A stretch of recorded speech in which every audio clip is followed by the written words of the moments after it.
김구는 김두봉이 자신보다 10살이나 어렸지만 인형이라 부르며 깍듯하게 대했다고 한다.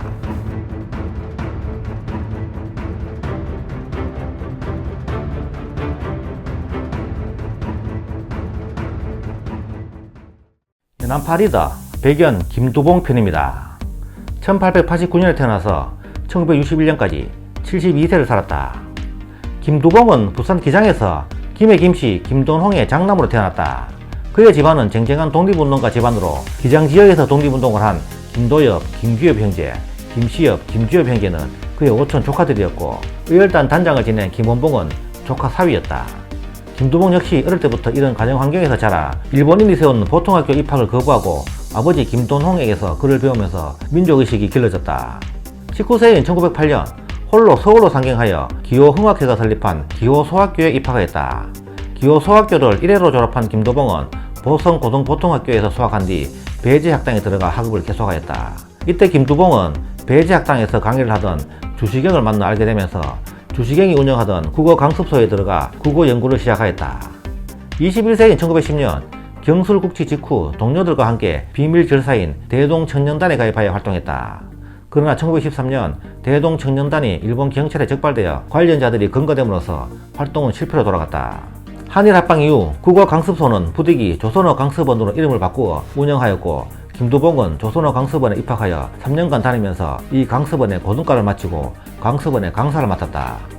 주시경은 제자들과 함께 말모이란 제목으로 우리말 사전 편찬을 추진하였는데 김두봉은 주시경의 사전 편찬 사업을 도왔다. 그러나 말모이 편찬은 주시경이 1914년 7월 갑자기 사망함에 따라 중단되었지만 김두봉은 주시경의 뜻을 이어받아 중국어로 망명한 뒤에도 사전 원고를 계속 작성하였다. 김두봉은 주시경의 수제자로 그는 사전 편찬과는 별도로 문법책도 집필하여 그 결과 1916년 4월 조선 말본이 발행되었다. 22세인 1911년 김두봉은 대종교에 입교하였다. 당시 주시경과 그의 제자들이 한꺼번에 대종교에 입교하였는데 1916년 대종교의 일조 교주인 나철이 강원도 구월산 삼성사에서 자결할 때 전송한 교인 6명 가운데 김두봉이 포함되어 있었고 상해로 망명한 이후에도 그는 대종교 핵심 간부로서 활약하였다. 28세인 1917년 그는 모교인 보성전문학교를 비롯하여 신문고등보통학교, 중앙고등보통학교 등의 국어교사로 초빙되어 학생들을 가르쳤다. 그리고 그에 결혼하였다.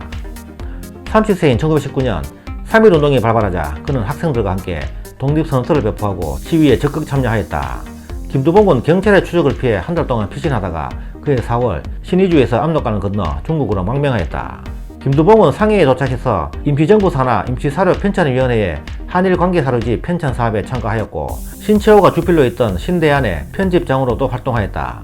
그는 제5기 임시정부 임시의정원 회의에서 임시의정원 의원 경남 대표로 선출되었으나 며칠 지나지 않아 해임되었다.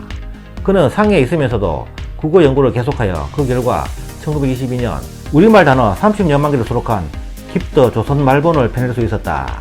깊더란 깊고 더했다는 뜻으로 1916년 펴낸 조선 말본을 수정 보완한 것이었다. 31세인 1920년 이동희와 주시경의 제자들을 중심으로 결성된 고려공산당에 가입하였다. 그는 공산당에 가입은 하였으나 주로 반일투쟁 운동가로 평가받았다.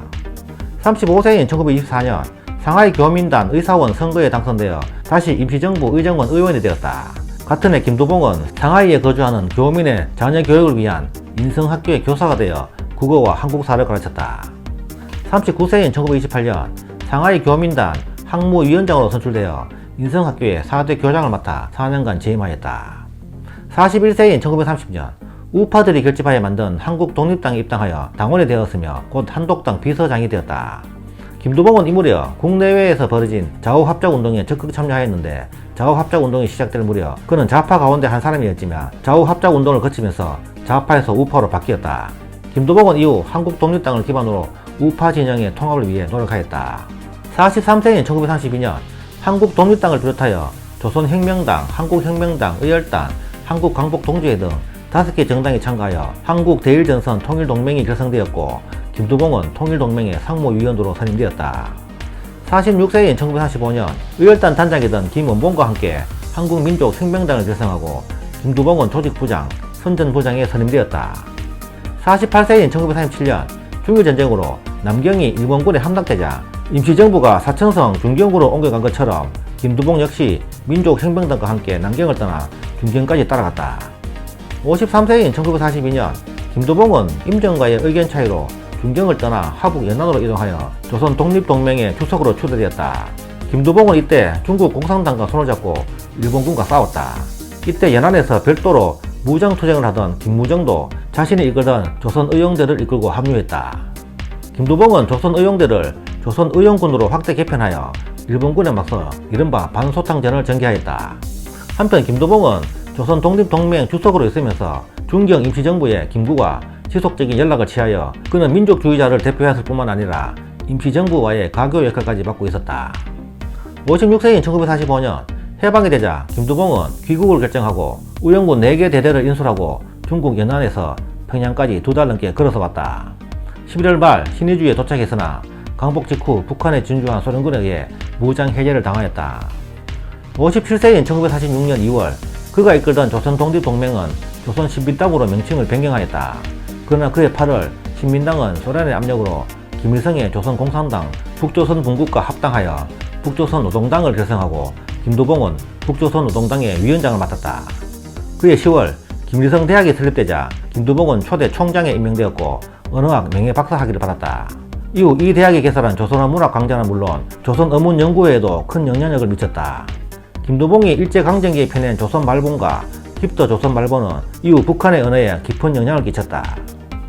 59세인 1948년 4월 남북협상에 참여하여 북쪽 대표로 김일성, 박헌영 등과 함께 남측 대표인 김구, 김규식, 조수왕 등과 회동하였다. 김두봉은 김일성과 함께 단독으로 남측 대표의 주장객인 김구, 김규식과 사김회동을 하였으나 협상은 결렬되었다.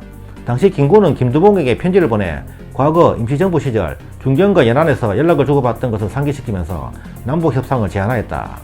김두봉과 김일성이 이 제안을 받아들이면서 남북협상이 개최되었으나 불행하게도 실질적 성과를 내지 못했다. 그해 9월 북한 정권이 수립되자 상임위원회 위원장에 선출되었고 형식적으로나마 조선민주주의인민공화국의 국가수반직을 맡게 되었으나 실권은 김일성에게 있었다. 김두봉은 이렇게 해방 후 북한에서 가장 높은 지위까지 올랐지만 이는 북한 정계의 원로로 명목상 지위였을 뿐 실권을 갖지는 못했다. 김두봉은 이 무렵부터 김일성 체제에 불만을 품고 연안파 중진들과 함께 저항하기 시작하였다. 61세인 1950년 한국전쟁이 발발하였다. 김두봉이 한국전쟁에 김일성과 함께 참여하였는지 여부에는 논란이 있다. 김일성의 남침을 찬성했다는 의견도 있고 김일성이 당 고위 간부들을 속이고 전쟁을 일으켰다는 의견도 있다. 한국전쟁 중 등공군이 참전하자 김두봉의 위상이 높아져 김일성 대신 신년사를 발표할 정도였다. 그러나 이후 김일성이 연안파를 배제하고 독재체제를 구축하려 하자 김두봉은 이에 반발하여 김일성을 계속 비판했으며 이 때문에 김일성은 김두봉에게 불만을 품게 되었다. 66세인 1956년 8월 최창익 등 일부 연안파 간부들이 김일성 독재를 비판하고 집단 지도체제 구성을 시도한 8월 종파 사건이 발생하자 김두봉은 몰락의 길로 접어들었다. 68세인 1958년 3월 조선노동당 제1차 당대표자 회의에서 김두봉은 8월 종파 사건의 주동 혐의로 혹독한 비판을 받고 최고인민회의 상위위원장직을 사퇴하고 출당 조치되었다.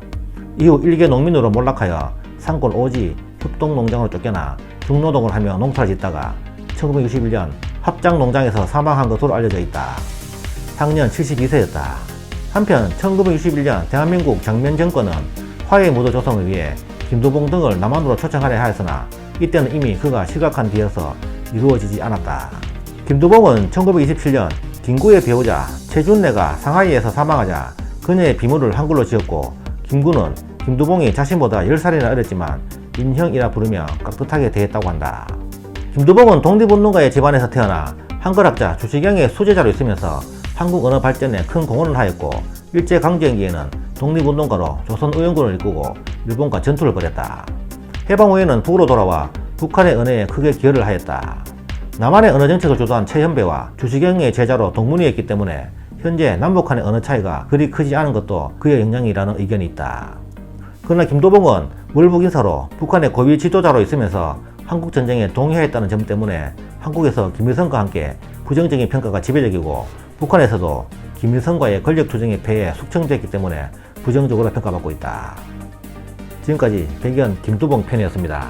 감사합니다.